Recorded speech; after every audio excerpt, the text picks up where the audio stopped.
आप सभी को नमस्कार। बाल वाटिका कक्ष में कैसे हों खेल के चार कोने, इस वीडियो में इस विषय पर हम विस्तार से बात करेंगे। आप कक्षा 1 के नोडल शिक्षक हैं और आपको बाल वाटिका के संचालन के लिए अपने कक्षा कक्ष में खेल के चार कोनों की स्थापना करनी है। आइए जानते हैं कि ये खेल के कोने कौन कौन से हैं और उनमें क्या सामग्री रखी जानी है। सबसे पहले मैं आपको बताना चाहूँगी कि खेल का कोना बनाते समय इस बात का आपको ध्यान रखना है कि बच्चों की खिलौनों तक, चित्रों तक, पुस्तकों, रंगों और सभी सामग्रियों तक पहुँच सहज होनी चाहिए। हम अपनी कक्षा में 4 कोने बनाएंगे। पहला कोना होगा ब्लॉक का कोना, यहाँ पर आप देख रहे हैं इस चित्र में। दूसरा कोना हमारा है नाटकीय खेल का कोना और तीसरा कोना हमारा है रचनात्मक कला का कोना और चौथा है किताब का कोना। यहाँ पर आप देख रहे हैं, ये है हमारा किताब का कोना। तो शुरुआत से हम पहले कोने से अपनी बात शुरू करते हैं। तो जैसा कि मैंने अभी आपको बताया था कि हमारा पहला कोना है ब्लॉक का कोना। इस कोने में विभिन्न प्रकार के ब्लॉक्स रखे होंगे, जैसा कि आप इस चित्र में देख रहे हैं यहाँ पर, जिनसे बच्चे आकृति की, आकार की, रंग की, क्रम की और पैटर्न बनाने की जो अवधारणा है उसको सीखेंगे। उनके इस कौशल को बढ़ावा देने के लिए हम ब्लॉक कॉर्नर में बहुत सारी गतिविधियाँ करा सकते हैं। ब्लॉक बच्चों को रचनात्मक तरीके से सोचने के लिए प्रेरित करते हैं, क्योंकि जब बच्चे ब्लॉक के साथ काम कर रहे होते हैं तो विभिन्न प्रकार के स्ट्रक्चर्स, संरचनाएं उनसे बनाते हैं। जब वो इन संरचनाओं का निर्माण कर रहे होते हैं तो वो एक दूसरे के साथ बातचीत करते हैं। उनके अंदर एक टीम के रूप में काम करने की भावना का विकास होता है। यहाँ पर आप एक चित्र देख रहे हैं जिसमें बच्चे कुछ ब्लॉक से किसी स्ट्रक्चर, किसी आकृति का निर्माण करने की कोशिश कर रहे हैं। तो ये था ब्लॉक का कोना। अब हम बढ़ते हैं अपने दूसरे कोने की ओर, जिसका नाम है नाटकीय खेल का कोना। तो इस नाटकीय खेल के कोने के साथ आप कुछ चित्रों को देख रहे हैं। ये कोने यहाँ पर बने हुए हैं। जो कोना होता है वो हमारे बाल वाटिका कक्ष का एक बहुत महत्वपूर्ण हिस्सा होता है और इस कोने में हम बहुत सारे सामान रख सकते हैं। जैसे इसमें यहाँ पर एक सूची भी दी गई है और मैं आपको बता देती हूँ। इसमें आप रख सकते हैं अलग अलग तरह की गुड़िया रख सकते हैं, गुड़िया का फर्नीचर रख सकते हैं, उसके कपड़े रख सकते हैं, गुड़िया को तैयार करने का सामान रख सकते हैं, जैसे स्कार्फ है, जैकेट है, छोटी साड़ी है। गुड़िया के और भी कपड़े रख सकते हैं। प्लास्टिक का किचन सेट रख सकते हैं, फ्रूट सेट रख सकते हैं, वेजिटेबल सेट रख सकते हैं और एनिमल सेट रख सकते हैं। डॉक्टर सेट भी बच्चे बहुत आनंद के साथ खेलते हैं। बेलन चकली, कंघा, शीशा, पुराने चश्मे, बिना काम आने वाले पुराने टेलीफोन सेट रख सकते हैं, कैमरा, लंच बॉक्स आदि बहुत सारा सामान इस कोने में हम रख सकते हैं।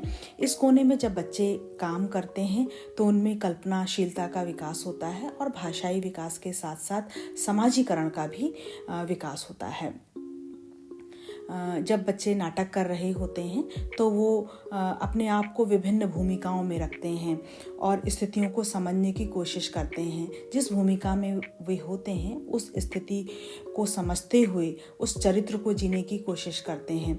यहाँ पर बच्चे उन वस्तुओं से, खिलौनों से खेल रहे होते हैं जो रोज़मर्रा की ज़िंदगी में आप प्रयोग करते हैं। तो इन सब चीज़ों का प्रयोग करते हुए बच्चे अपने आसपास के वातावरण को, अपने समाज को, अपने परिवेश को समझने लगते हैं। तो ये कोना जो है वास्तव में बच्चों को बहुत आकर्षित करता है और बच्चे यहाँ से बहुत कुछ सीखते हैं। अब हम आगे बढ़ते हैं अपने तीसरे कोने की ओर और हमारा तीसरा कोना है रचनात्मक कला का कोना। ये जो कोना है, इस कोने में विभिन्न प्रकार के हम कागज रख सकते हैं, कुछ लाइनदार, कुछ बिना लाइनदार, कलर्स रख सकते हैं, पेंसिल रख सकते हैं, कंचे रख सकते हैं, slate, colour chalk, paint brush, clay, पुराने न्यूज़पेपर्स रख सकते हैं, मैगज़ीन रख सकते हैं और आइसक्रीम स्टिक्स रख सकते हैं। इसके अलावा भी बहुत सारा सामान जिससे बच्चों के अंदर हम रचनात्मकता का विकास कर सकें, उनको रख सकते हैं। इस कोने में बच्चे ड्राइंग, पेंटिंग और मिट्टी के साथ काम करते हुए सीखते हैं। उनमें जो लेखन के पूर्व कौशल हैं उनका भी विकास होता है। इस प्रकार की जो गतिविधियाँ होती हैं उनमें बच्चे जो होते हैं वो अपनी उंगलियों का प्रयोग करते हैं, हाथों का प्रयोग करते हैं, जिनसे उन बच्चों का जो सूक्ष्म मांसपेशियों का विकास हो पाता है और आगे चल के जब उन्हें लिखना होता है तो वो लिखने के लिए यहाँ तैयार हो रहे होते हैं। तो ये भी एक बहुत महत्वपूर्ण कोना है बच्चों में रचनात्मक कला का विकास का। और अब हम आगे बढ़ते हैं और बात करते हैं किताब के कोने की। ये हमारा अंतिम कोना है और इस कोने में हम यहाँ पर सूची दी गई है, लेकिन बहुत सारी कहानियों की किताबें हम रख सकते हैं, कार्ड्स रख सकते हैं कहानियों के। बिग पिक्चर बुक्स हमारे पास हों तो हम उन्हें रख सकते हैं और पिक्चर बुक्स टेक्स्ट के साथ पिक्चर चार्ट रख सकते हैं। बच्चों की कॉमिक्स रख सकते हैं, मैगज़ीन रख सकते हैं, स्लेट और चौक आदि रख सकते हैं। तो ये कोना भी बहुत महत्वपूर्ण कोना है। इस कोने में बच्चों को किताबों को छूने, महसूस करने और समझने का मौका मिलता है।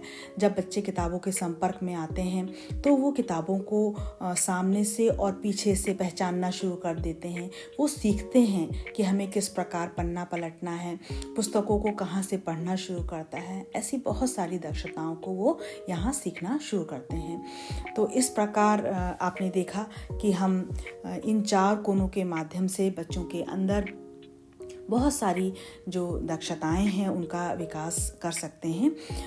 यहाँ पर हमें कुछ बातों का ध्यान रखना है कि जो सामग्री रखी गई है हमारे बाल वाटिका कक्ष के अलग अलग कोनों में, तो वो इस प्रकार से रखी जाए कि एक डिब्बे में एक ही सामग्री रखी जाए।